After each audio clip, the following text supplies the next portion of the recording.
thanks so much for tuning into this episode of Coda Country Chats. In studio with me today, I have Noelle Toland. How are you today, Noelle?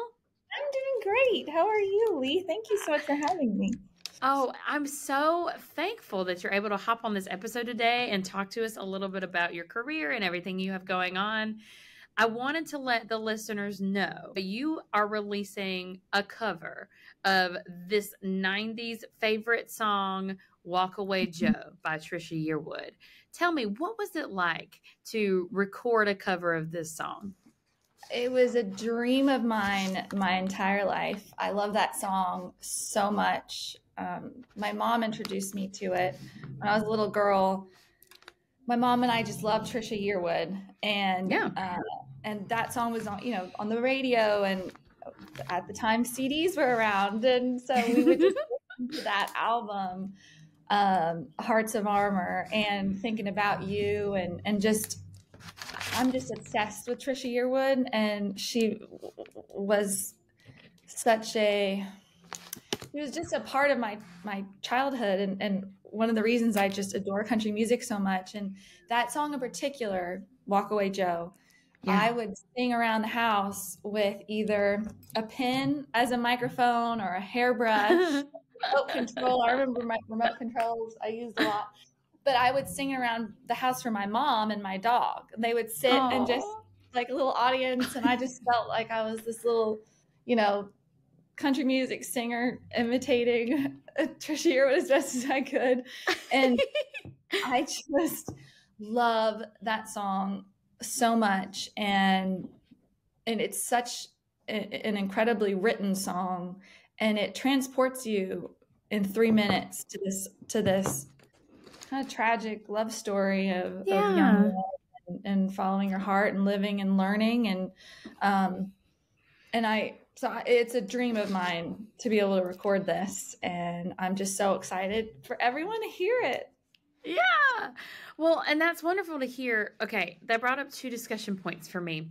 So let's talk a little bit about how maybe your love of Trisha Yearwood, I guess, is communicated in the music that you release or that you write or you record. Tell me, would you think back in your catalog of music? Do you have any kind of song that may seem like a little bit of a Trisha Yearwood nod, or something that may be like, oh, this kind of sounds like Walkaway Joe, or Walkaway Joe may have inspired this, or something like that? Yeah, that's a great question. Yeah. I think there are some songs that I wrote early on that were about young love or finding your way, kind of so similar to Walkaway Joe in that storyline. But what I love about Trisha Yearwood is the way she emotes and how you can hear every inch of pain that the character is singing about. Really, that's how I look at music. And that's why that's what separates her and many others, many other giants in country music and in music in general that can emote and take you to some other place in a couple minutes. I mean, there's great singers that are technically great, and then there's great singers that are technically great and that can just take you to an emotional place that is otherworldly, and she does that so well. And so that's what I try always to do, is to tell the story first. Like, obviously I want to be as good as I can technically as a singer, and I invest a lot of time and energy into strengthening my voice and trying to grow and everything. But ultimately, it really does come down to the story, and that's what I find the best singers, storytellers are women like Trisha Yearwood, who is just an icon and just unparalleled, to be honest. Yeah. I love hearing that from you, just because it's true. It's often, I find nowadays in the industry, like a lot of labels or whatever you want to call it, look for a look or a sound instead of like what the artist is trying to evoke emotionally. And so I think that's a great way to have the spin on it, because you can be like technically proficient and sound really nice on a track, but what are you saying to your audience, you know? And I think that's a really great point that you brought up. Absolutely. So then, okay, let's talk that way then. Tell me a little bit about, you set out an EP back in May of 2023. Tell me about one of the stories on there for A Poor Man's Roses. Yeah, Poor Man's Roses. It's a Patsy Cline song, released many years ago. And I had talked with my friend Angel Cropper, and I was trying to figure out, because I wanted to do a cover for that EP to give some semblance. If you know, if people weren't familiar with my sound, that they might have a touchstone to build off of by including a cover. And she and I were talking about Patsy Cline, and that song came up, and I listened to it. I thought, oh, this song is so beautiful. And I wanted to make it modern in a way, because it is, if you listen to the original, it's the same song, but stylistically, we took it to a more kind of bluesy tone. And Steve Cropper plays on that and is amazing. His guitar solo is, he is just so incredible. I try to imitate, but he does this thing where it's like, I don't it's so cool. That's my favorite part of that song, is the guitar solo. So if y'all haven't heard it, go give it a listen, just for hearing for Steve. He kills it. I mean, I cried when I first heard that. I said, oh my God, this is incredible. But that song is a very special song to me. I just, another icon I love is Patsy Cline. I mean, she really set the bar for female vocalists and paved the way for so many women. And how, you know, one thing I've actually been interested in lately is the history of like the recording industry and music. And if anyone out there is listening, if you haven't seen it, Lee, Ken Burns did a documentary on country music. So did you I love it. Yes.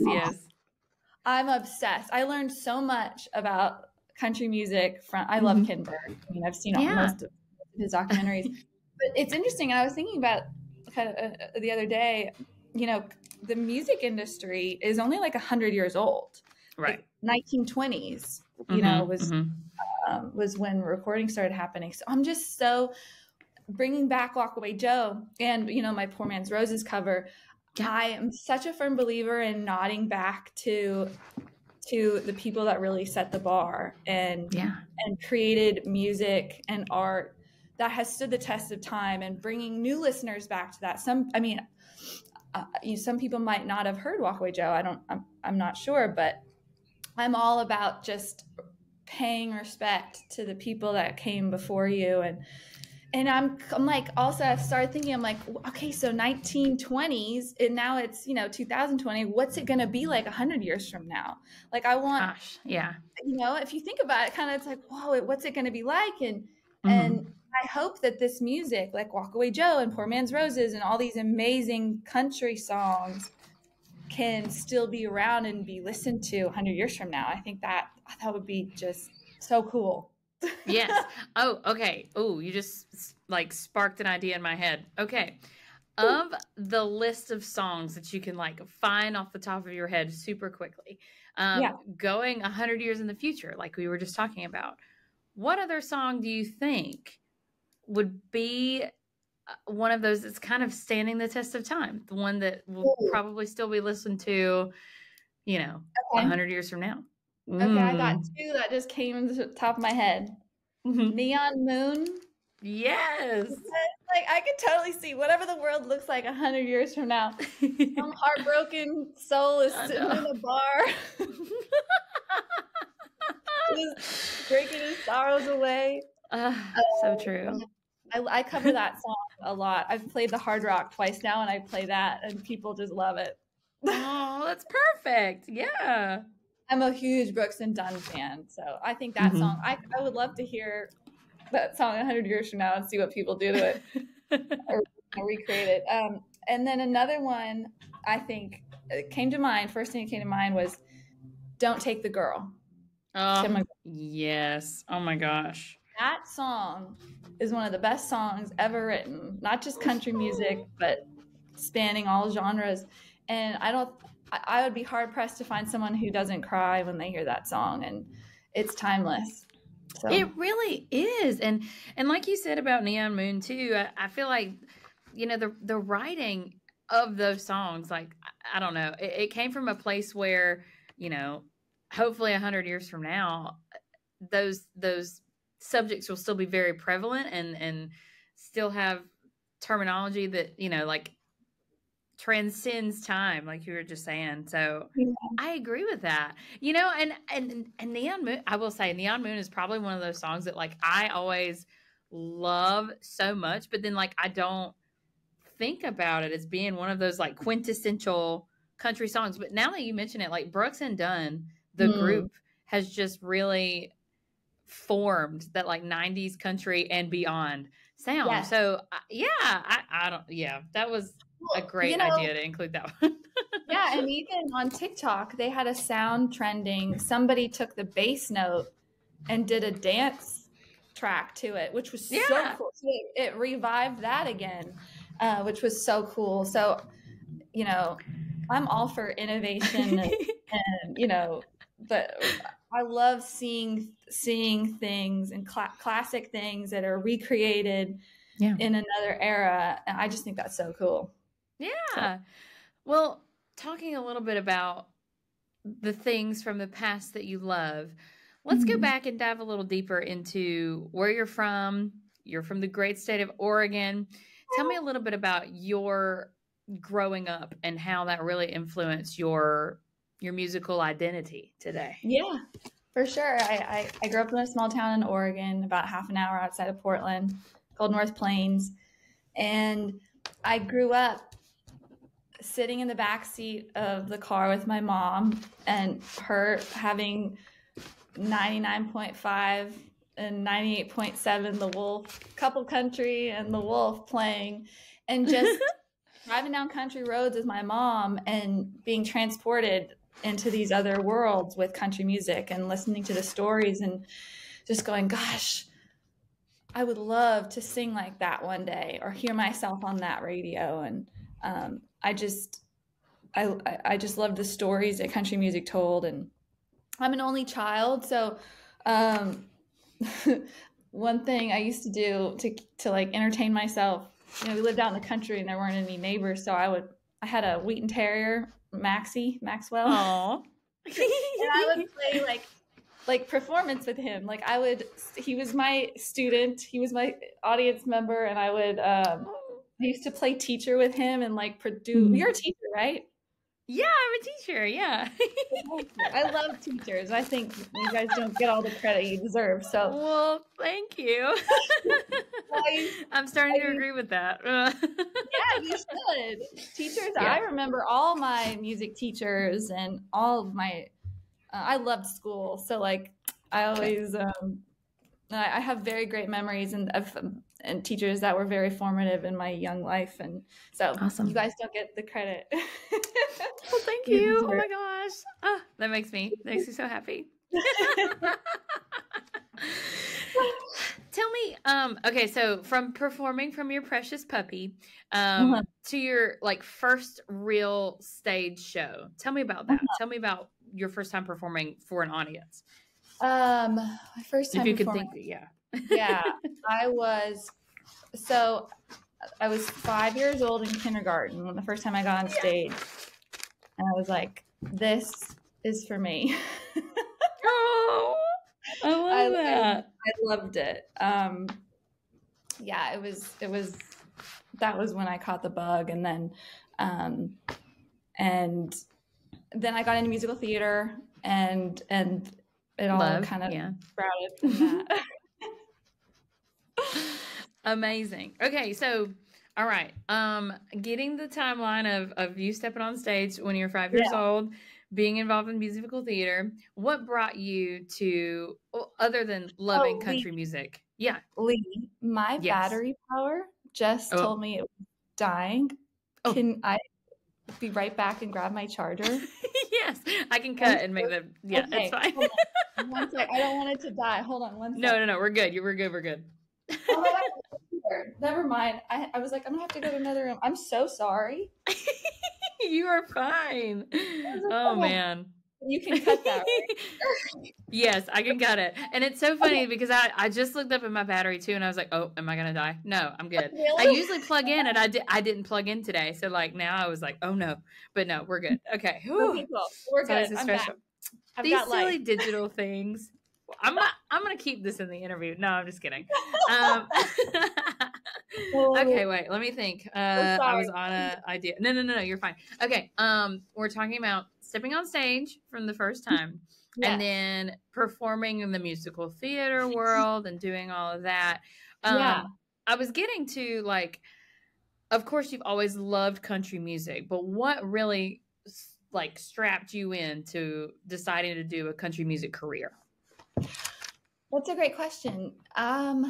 So when I graduated high school, I moved to LA, and I was pursuing just being a struggling artist there for many years. And I just always felt connected to country music more so than any other genre. I mean, I'm a huge fan of the blues and pop. I love pop music and R&B and I love Etta James and Mariah Carey and Whitney Houston, all these incredible women. But I just felt this identity with country music that I otherwise didn't feel with other genres. And I don't know what it was, but it was just, I saw myself as a country singer more so than anything else. And also I wasn't really a guitarist. I had my parents bought me my first guitar when I was 5. I brought it to my kindergarten show and tell. I have a picture of that with like, I have my little cowboy hat on and my guitar, and I'm left-handed. So I remember my parents buying me a guitar, and we didn't know anything about music or how to tune anything. And so the guitar was not a left-handed guitar, it was a right-handed guitar, but I just remember not really knowing what I was doing and kind of getting frustrated. And so I was always intimidated by the guitar. But it wasn't until a little slightly before I moved to Nashville where I started taking guitar lessons and tried to, get better at it. But then when I moved to Nashville, I said, I have to figure this out. Yeah. And I really put the pedal to the metal and learning the instrument. And I mean, because you're a music teacher, right? Yeah. So you teach musical theory and everything? I teach, so I teach chorus, guitar, and musical theater. Yeah. So wow. Yeah, okay, right in my alley, girl. I love that, because for me it was so frustrating learning musical theory, and it was incredibly intimidating, incredibly daunting, very frustrating. And I would just get so frustrated that I couldn't understand certain things. I just go, I can't, I'm not good enough, or, all those kind of negative thoughts run through your mind. And then when I moved to Nashville and I started learning the Nashville number system, which I don't know if you're familiar with, but like Roman numerals and that kind of thing. So I learned that, and it kind of distilled the music for me in a way that was that I could understand it better. And also I started learning how to play guitar to songs that I had already written. So I was, in order to perform them out, so I was learning something that was applicable to what I was doing. So that kind of created a little bit more confidence in my playing, and it's just been a game changer. So now I play guitar and I can accompany myself, and I'm competent. I'm not great, but I can, and I'm always constantly learning and wanting to get better. And but learning the guitar was a game changer for me, but it did come later, because first and foremost I was a vocalist. Singer first. Well, okay, so going back to what you were just talking about, songwriting and writing songs, do you feel like lyrics come to you easier or melody? Great question. Okay. I think what happens to me typically is a melody and the words will come kind of at the same time. I'll be like, that's a good hook. But before, and I still am learning how to do this, but I wouldn't know what key I was singing in or what notes. Now I have a keyboard and I've got my guitar and I'm learning how to pluck out, okay, well, if that's that note, what are the notes around it? Okay, that's what the key is. You know, and then building the song out of that. But because I was a vocalist first and foremost and not a guitarist, the words and the melody would come into my head. It wasn't really something that I would play around with and then find it on the guitar. It was always my head that would come first. And when my song "I Want to See You Again," that's on my debut EP that I released in May. That song, the melody came right away to my head. It was it was quicker though than the song, but it came to my head. And the original thing, I remember sitting like I can see the corner of my room where I was sitting. I just moved to Nashville and I didn't have any furniture. I had a little boy's shark beanbag chair that I bought at Target. $17.99. That's precious. I was sitting in that beanbag chair and it came to me and the melody was, I want to see you again. It was fast. Yeah. I want to hold your hand. And I was like, whatever that is, I like it. And I didn't know, I just took my voice. I still had the first voice memo. I took my phone, sang into it, and then built around that.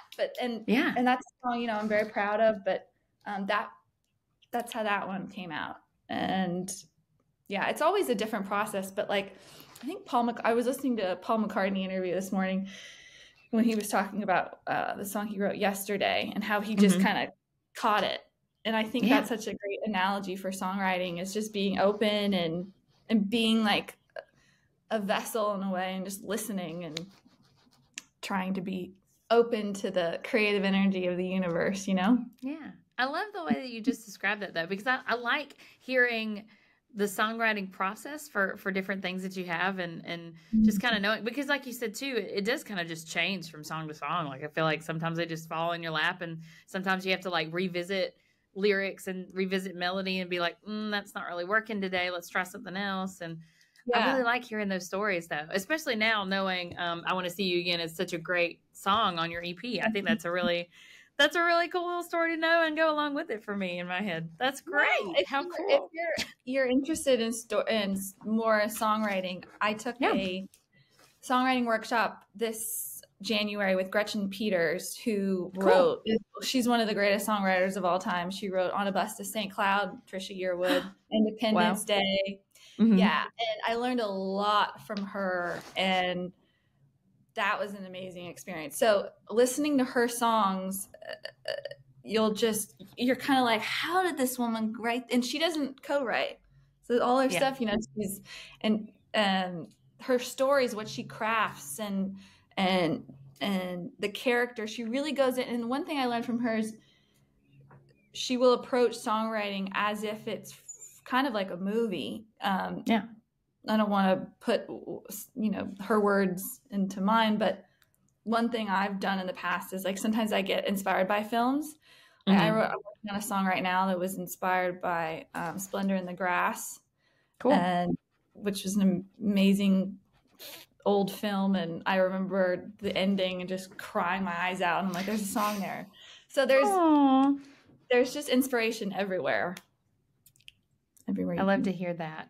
No, well, and I think that's great that you kind of, throughout the interview, I've heard you pay a lot of homage to some of the greats out there. And I find that very humbling to like hear, you know, that you have all of the success and yet you're still proud to say, well, I learned this from so-and-so, or I listened to so-and-so and they showed me this, or they, you know, gave me this idea. And I think that's brilliant. I find that just like very encouraging as a teacher, but also like as a musician too. Like I find that, you know, oftentimes you'll hear other artists who just like it's me all the time. And then they don't really go back and think about where they came from or who they are and who they have become. And so I really have loved hearing your story today and hearing about all these influences that you have. Cause like that is, it's encouraging as well as just inspiring. So, wow. Oh, that's sweet of you to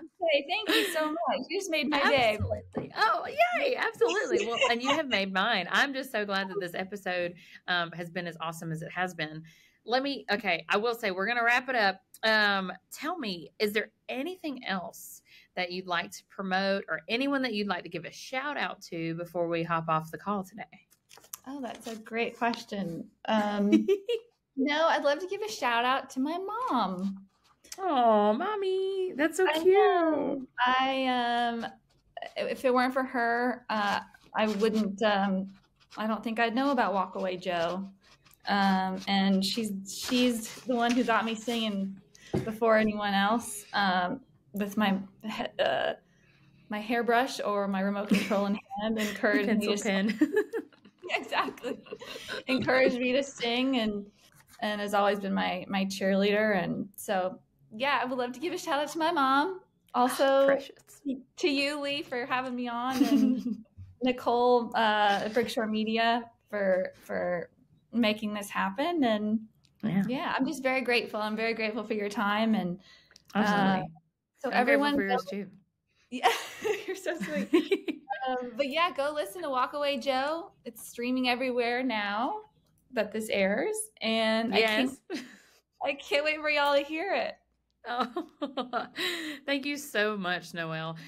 Listeners out there, make sure you tune in to hear Noelle Toland's cover of Walkaway Joe that's streaming on February 23rd. You heard all about it on Coda Country Chats. Y'all have a great day. Thank you.